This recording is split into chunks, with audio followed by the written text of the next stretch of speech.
नमस्कार, जय श्री कृष्ण। मैं जया गुप्ता। इस वीडियो में मैं वैशाख मास के कथा लेकर आई हूँ। जब आप वैशाख मास का स्नान करते हैं तो भगवान श्री हरि विष्णु की पूजा की जाती है, तुलसी जी की पूजा की जाती है, पीपल की पथवारी की पूजा की जाती है। उसके बाद वैशाख मास की कथा सुनी जाती है, तुलसी जी की, पीपल की, पथवारी की, गणेश जी की कथा सुनी जाती है और साथ ही वैशाख मास का महात्म्य सुना जाता है।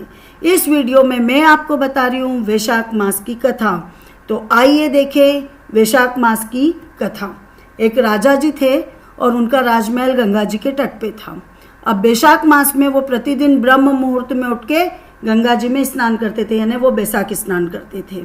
अब राजा ने एक आदेश निकाल रखा था, मुनादी करा रखी थी कि ब्रह्म मुहूर्त में गंगा जी में जो भी स्नान करना चाहता है मेरे से पहले, तो उसको मुझसे अनुमति लेनी पड़ेगी।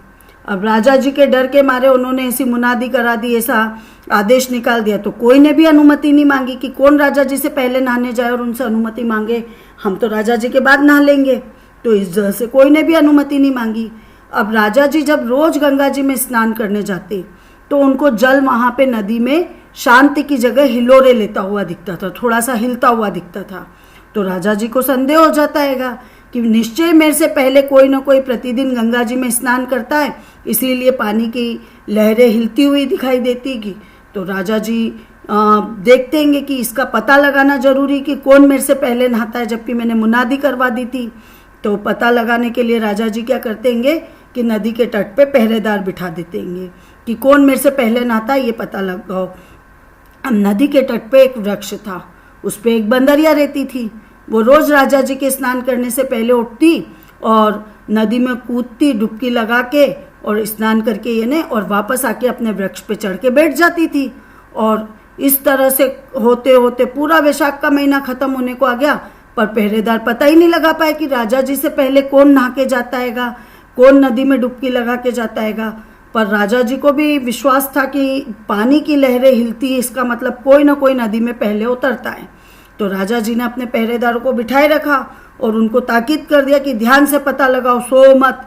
तो आखिरी के दिन राजा जी के पहरेदारों ने देखा कि राजा के स्नान करने से थोड़ी देर पहले ही बंदरिया पेड़ से उतर के आई, उसने डुबकी लगाई नदी में और स्नान किया और वापस पेड़ पे चली गई। तो अब सिपाहियों ने उस बंदरिया को पकड़ लिया। अब राजा जी जब स्नान करके और जाने लगे तो राजा जी से कहा कि आपके स्नान करने से पहले रोज गंगा जी में ये बंदरिया स्नान करती थी। अब राजा जी ने उस एक प्रतिज्ञा कर रखी थी कि जो भी स्त्री मेरे से पहले गंगा जी में स्नान करेगी मैं उससे विवाह कर लूंगा। पर यह प्रतिज्ञा सार्वजनिक नहीं थी, इसलिए किसी को पता नहीं था। अब चूंकि राजा जी को ज्योतिषी ने कह रखा था कि आपका उत्तराधिकारी उस स्त्री से जन्म लेगा जो आपसे पहले गंगा जी में स्नान करेगी। तो अब राजा को तो अपनी प्रतिज्ञा के अनुसार उस बंदरी से ही विवाह करना पड़ता हैगा। अब राजा जब भी बंदरी से विवाह करने के बाद उसके कक्ष में जाता है तो जाने से पहले अपनी आंखों पे पट्टी बांध लेता था। अब वैशाख स्नान के पुण्य प्रताप से हर रात जब राजा उस बंदरी को छूता तो वो एक सुंदर स्त्री बन जाती थी। अब कुछ समय बाद बंदरी के तो गर्भ ठहर जाता हैगा और वैशाख स्नान करने के कारण उसके पुण्य प्रताप से वो तो मनुष्य की तरह बोलने भी लग गई थी। अब 9 माह पूरे होने वाले होते हैं तो बंदरी राजा से पूछती कि जब शिशु का जन्म होगा उस समय मुझे क्या करना चाहिए।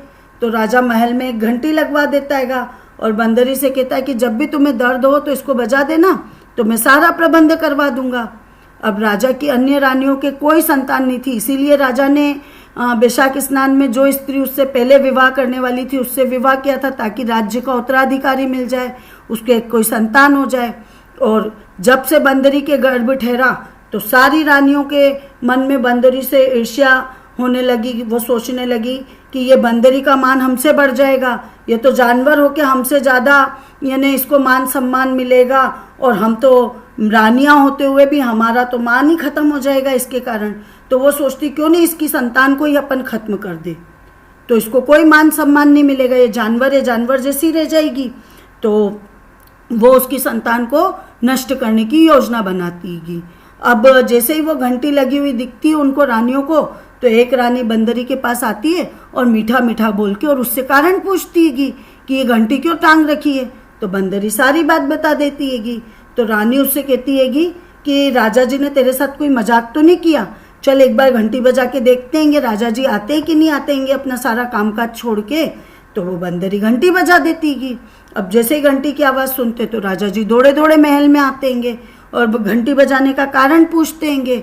तो बंदरिया कहती कि मैंने तो रानी सा के कहने से घंटी बजाई, और रानिया कह देती राजा जी से कि ये तो पशु है, हमारा नाम बिना मतलब के ले रही है। आप तो पशु का स्वभाव जानते ही हो, इनमें कोई तरुत्तर तो होता ही नहीं, सोचने की क्षमता तो होती ही नहीं। अब जाने कितनी बार घंटी बजाएगी, तो क्या आप बार बार राजकाज छोड़ के और दौड़े दौड़े आओगे? इससे तो अच्छा आप ये घंटी हटा दो, इसका ध्यान तो हम रख लेंगे। तो राजा जी उनकी बात मान के और घंटी हटा देता है। अब कुछ दिन बाद बंदरी के शिशु जन्म का समय आता है। तो बंदरी ने रानियों से पूछा कि अब मैं क्या करूं? तो रानियां उससे कहती कि तुम आंखों पे पट्टी बांध के और सो जाओ। तो बंदरी रानियों की बात मान के वैसे ही करती हैगी।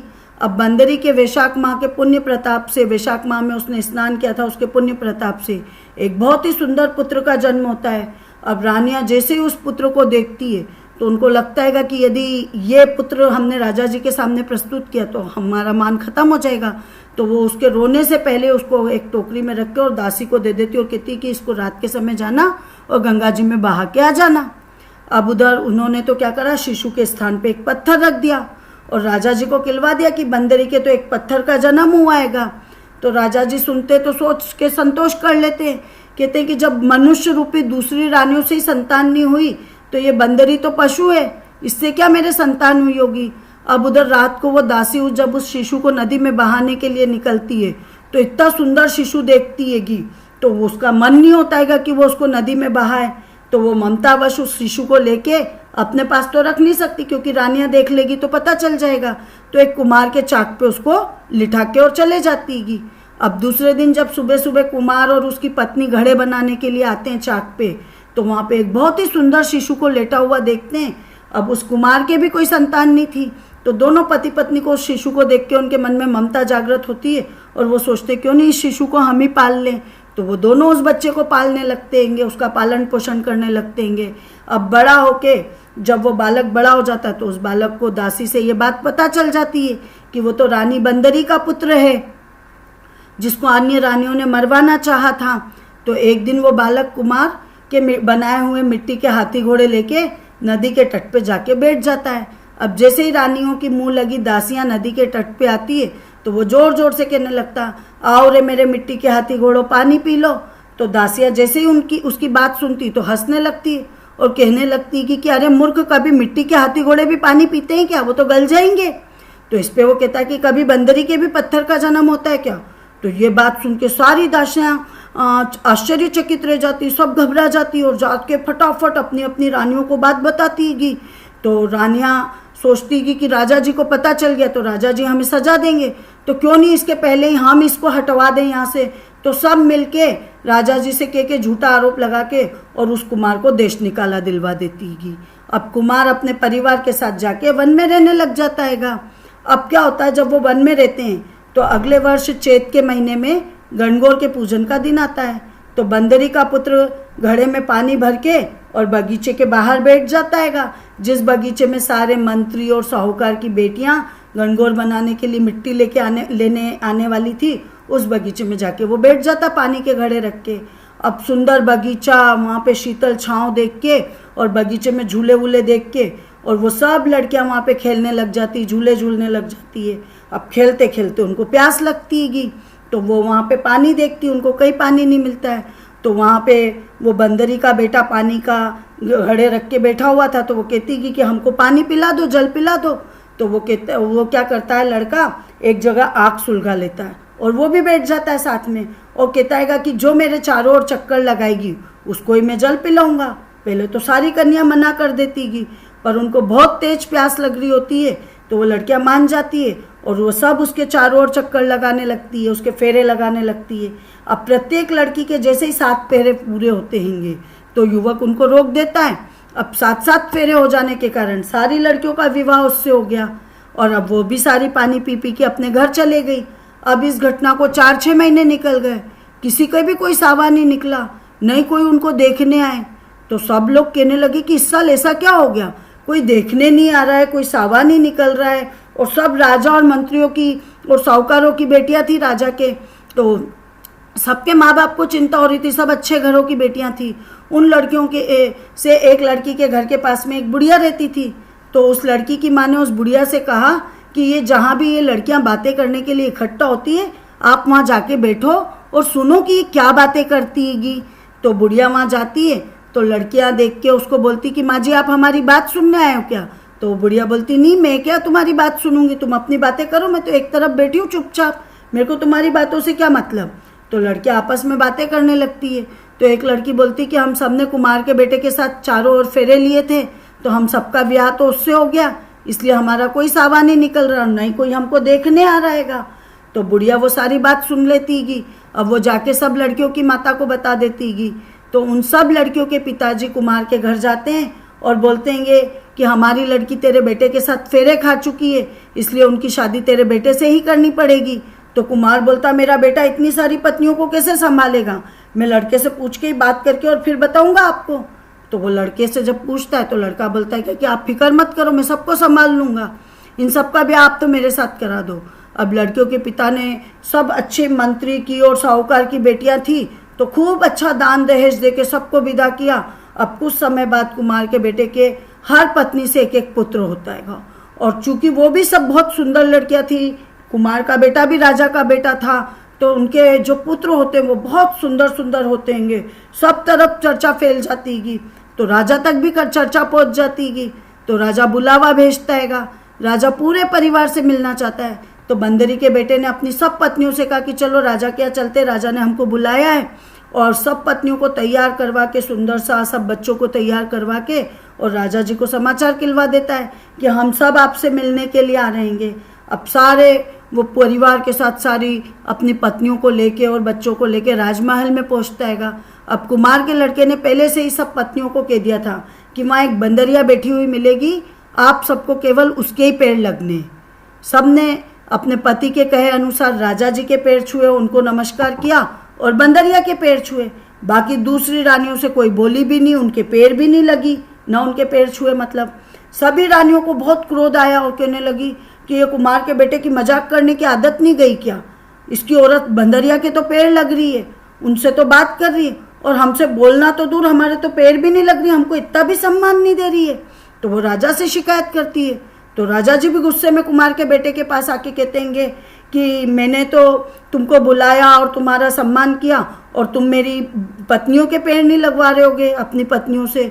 तो वो कहता है कि महाराज मेरी माँ तो ये बंदरिया ही है, मेरे पैदा होते ही सारी रानियों ने मुझे मरवाने के लिए दासी को दे दिया था, वो तो दासी ने मुझे कुमार के चाक पे छोड़ दिया, और कुमार और उसकी पत्नी को मेरे को देख के उनकी ममता जागृत हो उठी, तो उन्होंने मुझे पाल लिया और इस तरह से उन्होंने मेरा पालन पोषण किया है। यदि मेरी बात झूठी लगे तो आप पूछ लो सबसे और मेरी बात की सच्चाई जान लो। तब राजा ने कुमार को और दासियों को बुला के पूछा तो उन्होंने सब बात स्वीकार कर ली। तो राजा ने सारी रानियों को देश निकाला दे दिया और कुमार के बेटे के साथ उसकी सारी पत्नियों को अपने राजमहल में रख लिया।